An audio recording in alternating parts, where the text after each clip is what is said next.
Hello everyone. Today I'm going to do an in-depth guide on how to play as and verse Architect. Architect is a simple killer who can enter a rage state and injure or down survivors that were rammed into. Architect can also instantly break breakable walls and drop pallets by ramming into them while in power. The power is called Uncontrolled Rage. Uncontrolled Rage works very uniquely as it resolves around a charge-based system rather than percentages. You need at least 500 charges to activate power, which is 50% on the power gauge, while being able to store up to 1,000 charges. There are add-ons that can increase the amount of charges that can be stored, which are Anger Management and Overcharge. So on screen now is a tier list of the best add-ons on Architect. Well, these are all the add-ons, but in S tier we got Lighter Sledge, which is itself explanatory on why it's S tier. It increases your turn rate by 15%, which is a huge difference and allows you to curve tighter loops, and it just allows you to outplay a whole lot more loops than you originally would. Also in S tier, we have Overcharge, which increases the duration of your power significantly, lets you hold more charges. I believe it's like up to 1,800 charges. And it's also an S tier because it just allows you to easily end the game. All you gotta do is just get full power, and if, just as long as like around 3 survivors are injured and you know where everybody is, you can essentially get a 4-man down just like that. It just essentially helps you snowball. So if you're looking more of like a snowball playstyle, which is my playstyle, I recommend this add-on. Personally, my favorite add-on combinations is Lighter Sledge and Overcharge. So if you want to go for more of a snowball heavy add-on type, then I'd go for those two.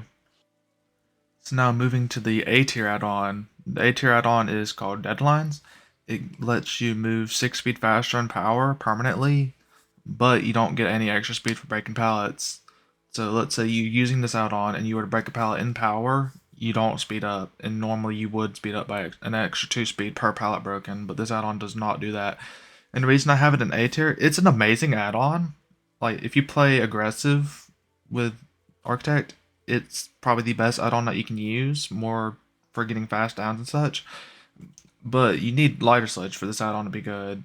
Unless you know how to hug loops tightly in power without Lighter Sledge, then I would not recommend using this add-on.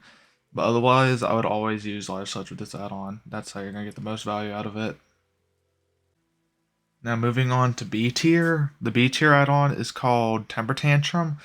Now this add-on can be amazing combined with Overcharge, because if you have both these add-ons, they both increase your passive recharge rate and power. And normally it takes like about a minute and a half to get power, which is roughly around like 86 seconds.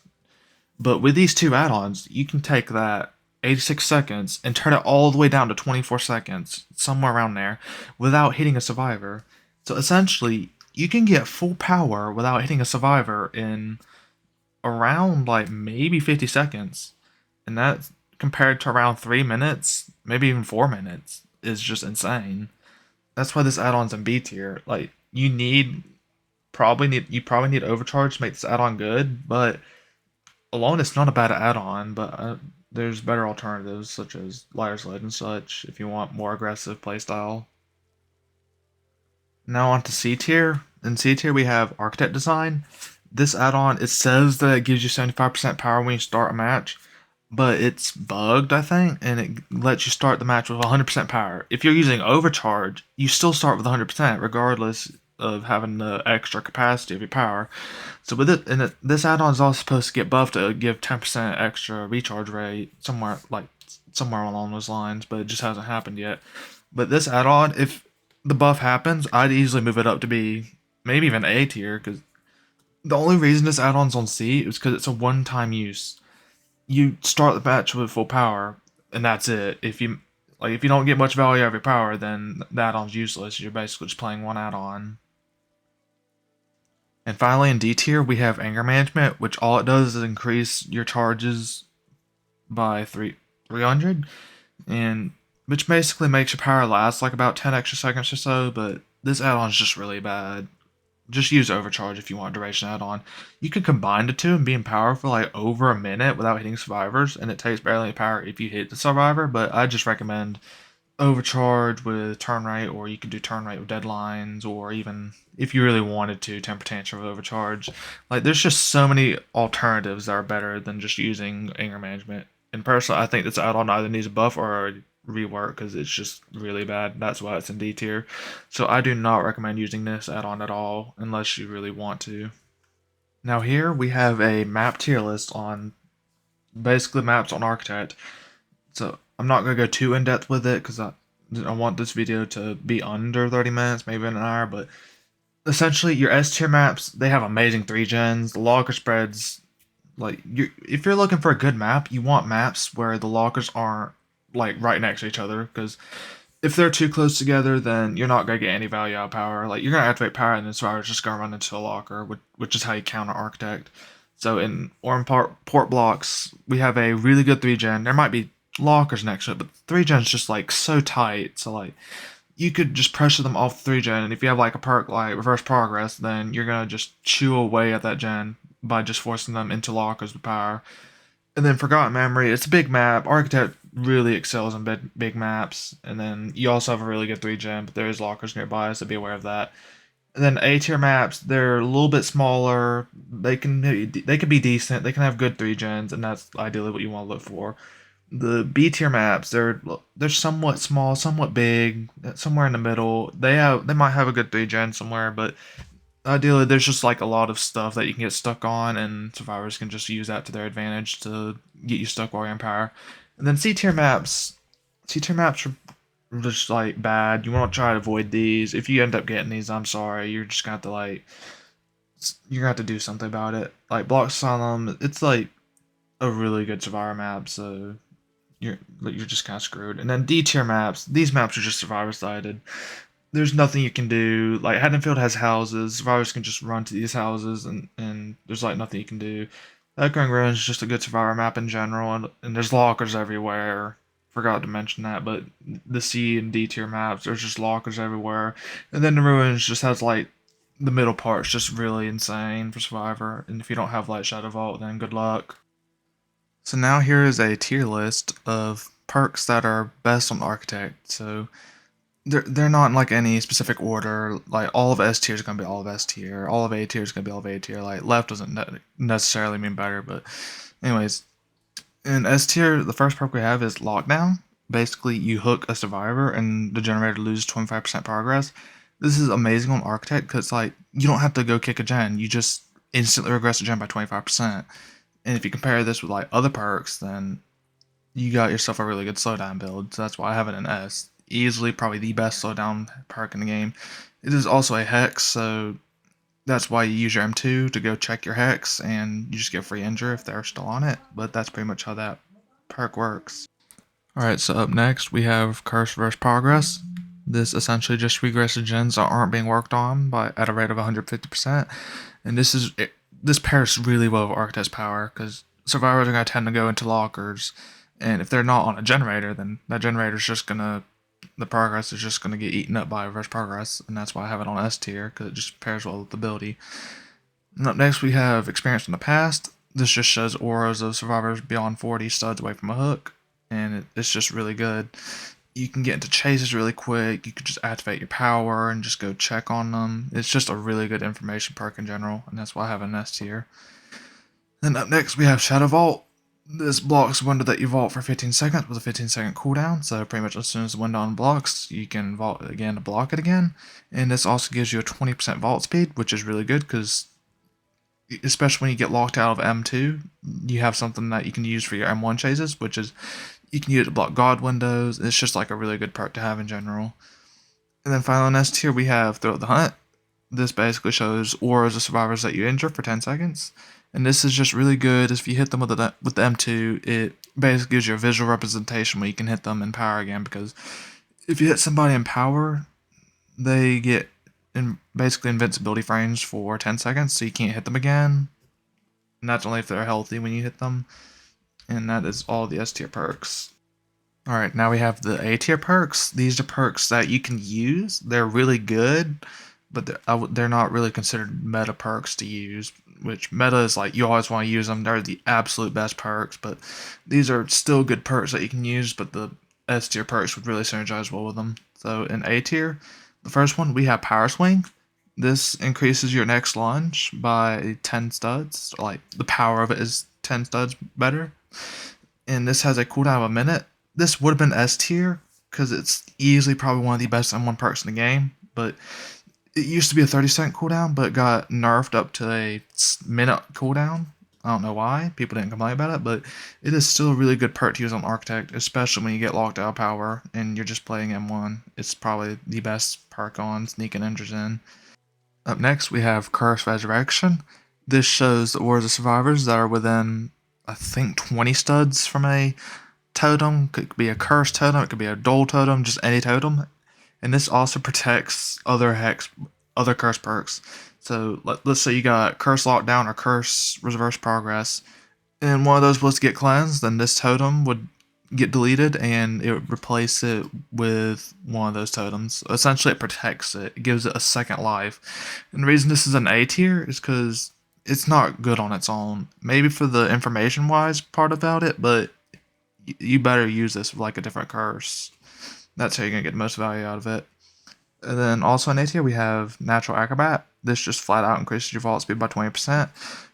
Pairs really well with Shadow Vault if you want to make like a really fast vault speed build. But otherwise, this perk's like not the best on its own, but it's still a somewhat decent perk.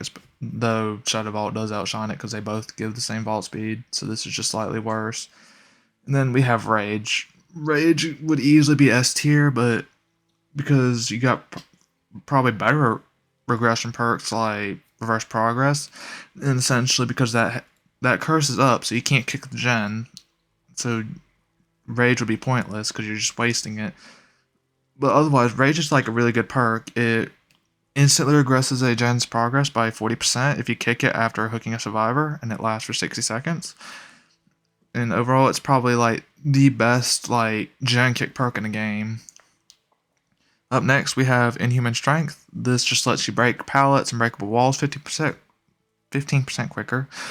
And it's just really good. It helps you get your power quicker. It's just a good M1 perk in general.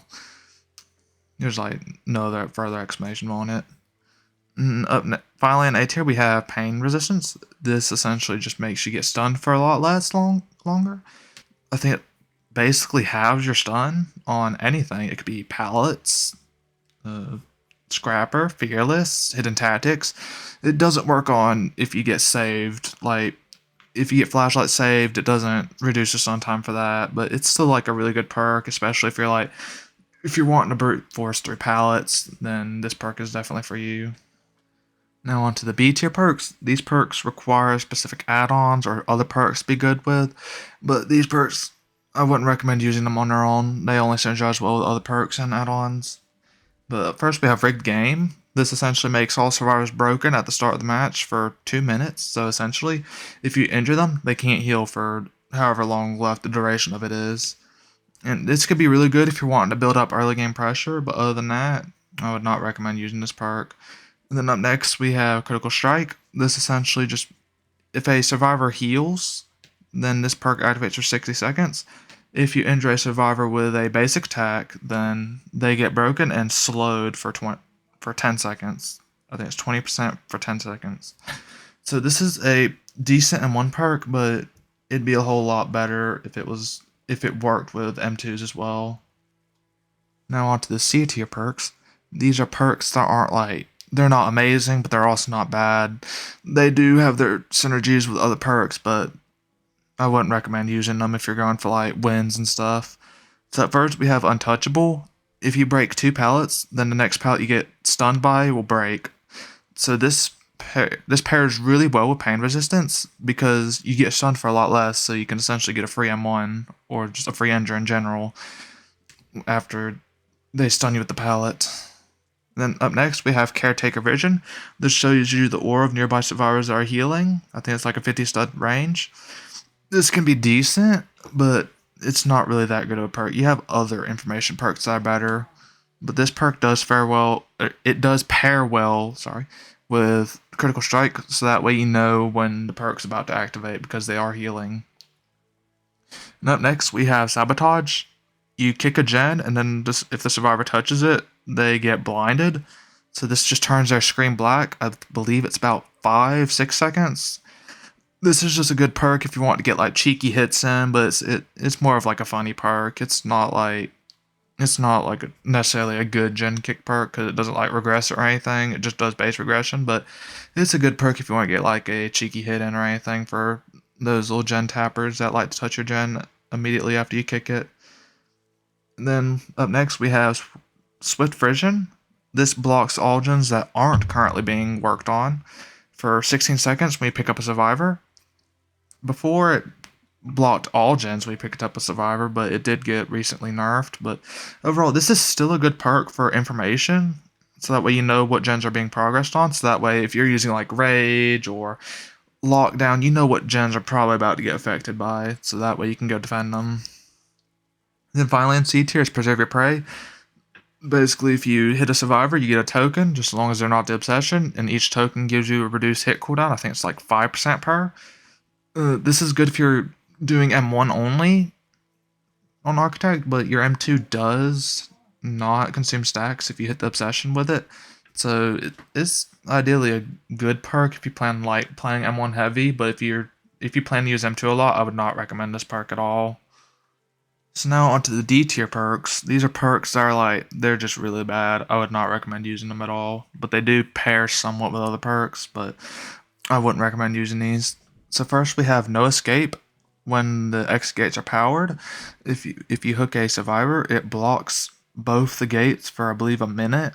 So it's like really good for comebacks and stuff, but it's just an perk. It's an alright endgame perk, but endgame perks aren't really something that you would use in this game.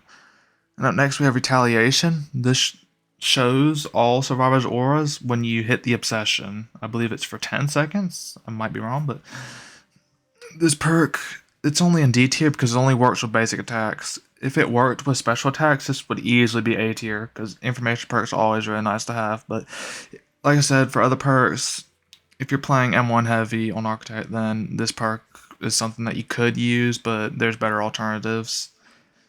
Up next, we have Cursed Last Minute. When all the gens are powered, it exposes all survivors. So essentially, you insta down with your M1s. And this is just in D tier because it's an endgame perk. Most endgame perks in this game aren't very good, but especially if you're playing Architect, you'll probably kill all the survivors before the exit gates power. So that's why this perk is in D tier, but it can be a really good comeback perk if you really have to. And up next we have Cursed Borrowed Light. This makes you undetectable when you are in a 70 stud radius with a hex totem, or curse totem I mean, sorry. This perk is just like really bad on its own. It could give you a cheeky hit or two if there's like a cursed totem nearby, but other than that, I would not recommend this perk. And up next we have Ruthless. This essentially just makes your miss hit cooldown shorter. So if you miss an M1, then you recover from it quicker. You could use this if you're like new to M1s and you don't know like the hitbox or anything, but other than that, bad perk, wouldn't recommend it. It could work, but it's highly unlikely that it would work. Then finally in D tier we have Descent. This basically shows gen auras in yellow if they're being repaired by 2 or more survivors. And the reason this perk is ranked so low is survivors aren't going to tend to do gens in 2 or more survivors working on a gen. Usually it's always like 1 survivor per gen, so you're never going to get value out of this perk. And the range of it's like 100 studs, so it's really not that good in general. If it got like reworked, then maybe, but this is probably the worst information perk in the entire game. So finally, we got the perks that are in the garbage tier. These are perks that ideally you would never use on Architect. Like, why would you ever use these? So first we got Ninja Tactics. This makes you undetectable for, I believe, a minute when you hook a survivor. And why would you use this? Because your power emits very loud footsteps, so survivors can already just tell which way you're coming. This might be good if you want to plan like a stealth M1 build, but other than that, this perk's really bad. Up next, we have, I believe, Voices from the Dark, or something along those lines. This perk just lights up if a survivor's within like, I believe, like 60 stud radius of you. It's not a bad beginner info perk, but I wouldn't recommend this if you have a little bit of game sense even. There's better alternatives to this, like way better alternatives.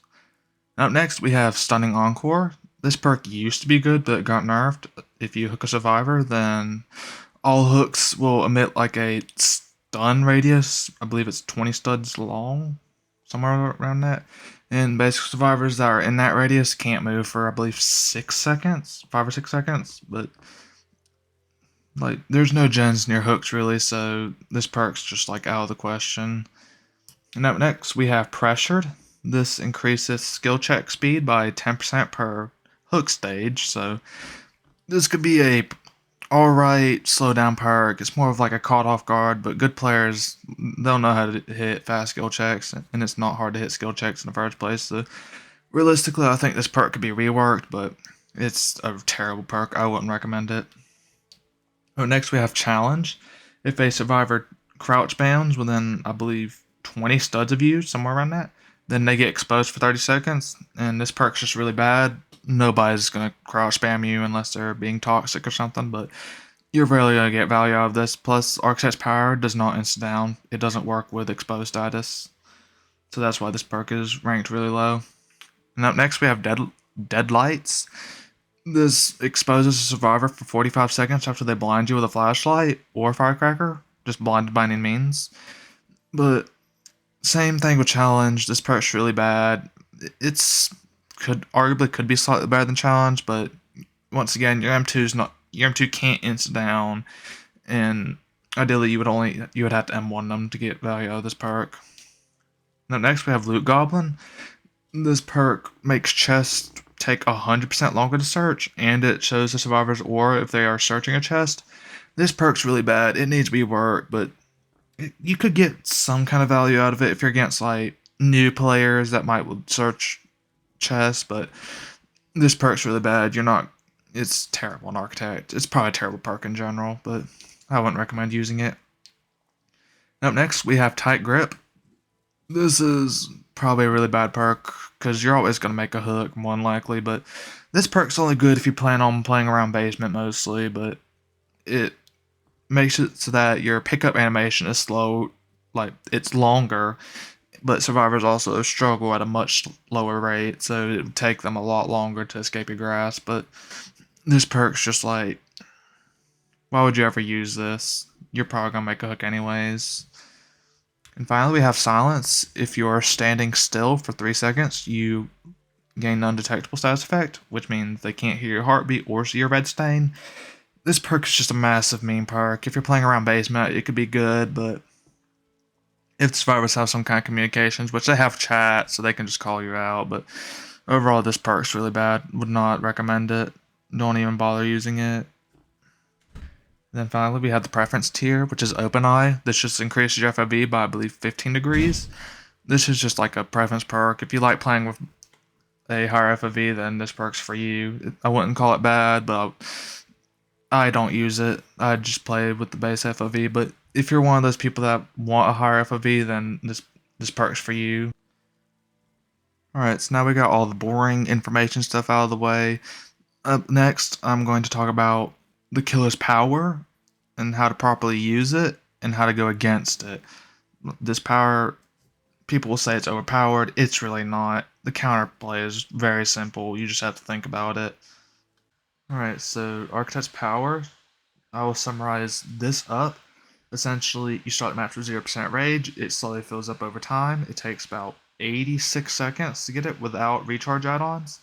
And recharge add-ons obviously make it quicker, but once you reach 50%, you press the activate ability button and you enter a motion where you hit your head and you slowly raise your hammer over your head, and then you go into a charge. If you ram into survivors, they get injured and it takes away 20% of your rage. If you hit a pallet, it just gives you extra speed if you don't have the add-ons called deadlines, and it just automatically breaks. That's essentially the entire power, and you have a much slower turn rate. So as we look here at the bottom, it says a survivor can be rammed into again during the same charge after 10 seconds.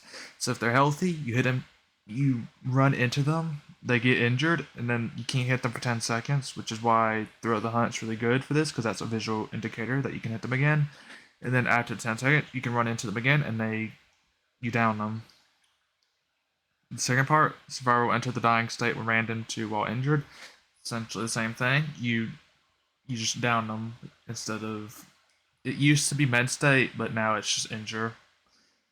And then the third one, the architect cannot hit any survivors or pallets or breakable walls for 1 second after previously doing so. This is one of the counterplays. So let's say you can drop a pallet and architect will break the pallet. You can run through the architect while they are breaking the pallet because they can't hit you for a second. So if they don't know how to counter it, then that is one of the counterplays that you can do. And then the fourth one right here, survivors ran into will be stunned for 2 seconds and slowed down by 5% for 10 seconds. So when you're in power and you run into a survivor, they get stunned. So you can instantly cancel power and they make a lot less distance, but you can either do that or they just get slowed down for 5% for 10 seconds. I don't know if this actually works, but I feel like there should be an add-on that buffs this. But essentially, if you really wanted to, you can run into a survivor, instantly cancel power. They're stunned for 2 of the seconds because it takes 4 seconds to leave power, as it says. The architect will slam their sledge down for 4 seconds when rage ends. That means it's technically 2 seconds now once they're able to move. And then they're slowed down by 5%, so they're making a little bit less distance, so you can cover that distance and then close them with an M1. And then looking at this last one, the architect cannot pull survivors out of lockers during uncontrolled rage. This is how you mainly counter architect. A lot of people don't know this, and I'm surprised about it. All you have to do is get into a locker if architect is in power, which you can tell he's in power if you hear loud footsteps, and you see him running with holding the hammer above his head, kind of like a cartoon character. But survivors don't know this. The architect can't pull you out. So what I do personally is, if I know a survivor knows how to get into a locker, I will run into the locker. I will make them panic. I basically test to see if they know that I can't pull them out, and if they don't know that I can't pull them out, then they might accidentally jump out, and then I just get free down or injure off of it. You could do the same thing, but smart survivors, they'll just wait until you cancel power. Another way of countering this for the killer is you can, if you see a survivor go into a locker, just don't bother wasting time. Just go to the next survivor or go check your gens. If you're really good, you could fake like you're leaving, and then the survivor might leave the locker, and then you just go back and try to injure them. Essentially, like, they're taunting you with a free injure, but if you're quick enough, then yeah, you just get a free injure. And also, when they are slowly getting to a locker, or just get into a locker in general, you can still hit them while they're in the animation of doing so, only for the first half of it. That's why whenever you get into a locker, your character disappears midway through. That's when like the iframes end. That's how you know you can't hit them. And sometimes it's very annoying. It can happen, but you can get. It'll play the swing animation when they're getting to a locker. It'll make you lose power, and they get the 10-second iframes, but they don't get injured. That's called locker validation. Like one of the two ways it can happen, but that's something that you gotta really look out for. If you know you're not gonna get the hit, don't try to run into the locker and waste your power. But essentially, you want to try to avoid survivors going towards lockers. If you really have to, try to zone them away from a locker before you activate power. So, like, let's say you're at a loop, you got lockers to your right, you got a dead zone to your left. You want to try to force them to the left side, so that way you activate power. They're not going to make the lockers. It's really easy to do if you have map sense and game knowledge, but it's just something that you gotta get used to. That's why you gotta look at your surroundings, memorize the locker spawns. That's another important key factor of how to play Architect. And then I should also finally mention one of my personal favorite ways of countering Architect is you can path uniquely. Breaking line of sight is something that you really want to do. You want to waste as much of the Architect's power as you can before you go into a locker. Even if it means that you might get hit, it's always better taking the hit when you're healthy than taking it when you're injured. And if you really had to, I'd recommend only going to lockers when you're injured. Make the Architect waste power by injuring you, and then you can just get healed later on. So That's also tying into why I'd say path uniquely. If you path uniquely, then the architect has to waste time trying to like look for you. You can also hide behind like tight corners. Even if the architect's using ladder sledge, they unless they know how to like go wide and then turn in, which is something I'll show later. But essentially, you could just get away by just hiding in a corner. If they don't know how to hug corners tightly, then that's how you can avoid them too as well. So it's really all down to the knowledge of the killer on what kind of plays you should do.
You